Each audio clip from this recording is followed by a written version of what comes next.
All right, welcome to the Explainer. Let's just picture it for a second. You're driving along a busy Melbourne road, maybe the Tullamarine Freeway. You hear a weird clunk, and suddenly, nothing. Your car is dead. You're stranded. In this Explainer, we're going to give you the exact playbook to turn that moment of sheer panic into a calm, managed situation. We'll get you from stranded to sorted. So here's our game plan. We're going to start with the one big question every single driver has. Then we'll decode the towing bill so you know what you're actually paying for. We'll get into your rights at an accident scene, super important stuff. We'll talk about the difference between a simple breakdown and a full-on recovery, how to pick the right company, and then we'll wrap it all up with a simple checklist that'll have you ready for pretty much anything. Okay, so let's go right back to that moment. The engine just died.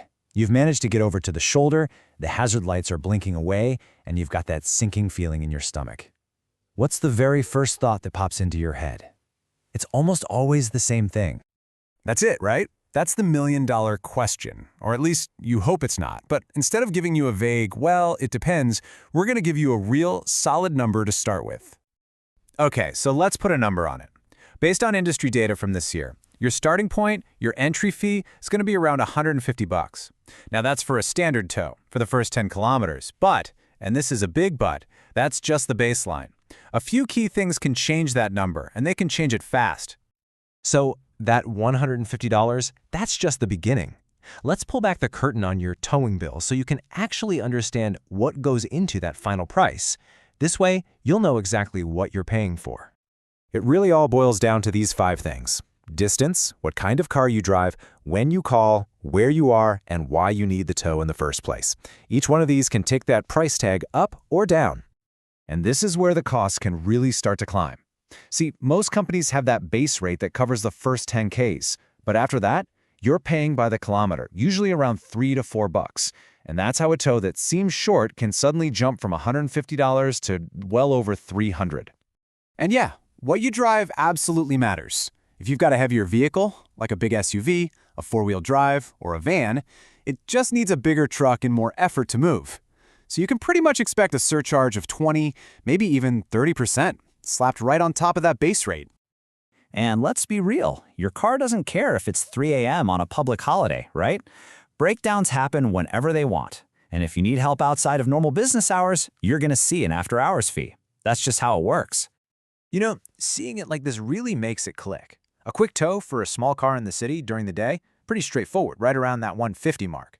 But a bigger ute from way out in Werribee? Well, now you're combining that extra distance and the vehicle surcharge, and bam, the price more than doubles. But hey, here's a little bit of good news for us here in Melbourne. When you actually stack us up against other big cities, our regulated rates are some of the most affordable in the country. That per kilometer cost is noticeably higher up in Sydney and Brisbane. So, it could be worse. Okay, let's shift gears now to something a lot more serious. An accident scene is a completely different ballgame. It's high stress, it's confusing, and there are strict Vic Roads rules you absolutely need to know to protect yourself.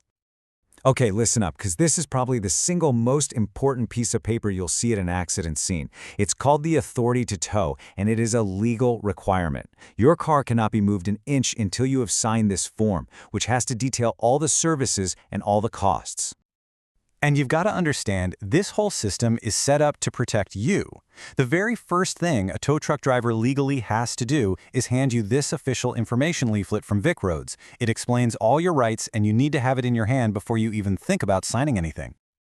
So, just remember these 4 steps. It's simple. 1. Get the leaflet. 2. Read and sign the authority form. 3. You tell them where your car is going. And 4. You pay the regulated fee.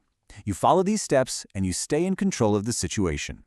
And all these rules are there for a super important reason, to stop people from taking advantage of you when you're shaken up after a crash. Just remember, you choose where your car goes, the fees are set, and it is totally illegal for anyone to start trying to sell you repair work on the side of the road. All right, here's something else that's super important to know. Not all tows are created equal. Sometimes your car isn't just broken down on a nice, flat road. Sometimes it's somewhere it really shouldn't be. And that calls for a completely different kind of service. We're talking about 2 completely different worlds here. A standard breakdown, that's one thing. But a recovery, well, that's a whole other level. If your car is off-road, stuck in mud, in a ditch, or God forbid overturned, you don't just need a tow. You need a specialist with heavy-duty gear like winches and cranes to get it out. So, you're stuck, you're stressed, you pull out your phone, and who do you even call? With so many companies out there, how in the world do you find one you can actually trust, especially when the pressure's on? Just to give you an idea of how crazy it is, check this out. In Dandenong South alone, just one industrial suburb, there are over 100 listed transport companies. It's totally overwhelming, and that is exactly why you need a simple checklist. So let's just cut through all that noise. It really comes down to 4 simple questions you need to ask. Can they actually handle your car and your problem? Are they fully insured? Are they going to tell you the price upfront and keep you in the loop? And are they actually available 24/7? And this review just says it all, doesn't it? It's not just about hooking up the car and driving away. It's about communication, knowing what's happening, where your car is. That peace of mind is often just as valuable as the tow itself. Okay, let's wrap all of this up with a super practical checklist. This is what's going to make you feel totally in control if you ever find yourself in this situation. This is how you go from feeling powerless to empowered. So here's your pro tip. Before you even dial, get this stuff ready to go. Know your car model, your exact location, and where you want to go. And then, when you're on the phone, you hit them with these 2 crucial questions. Are you insured? And can I get a clear quote right now? It'll save you so much time and stress. So, at the end of the day, after all the numbers and all the rules, it really just boils down to trust. You now have the knowledge to turn a potential disaster into just an inconvenience. You know what to do, what to ask, and what to look for.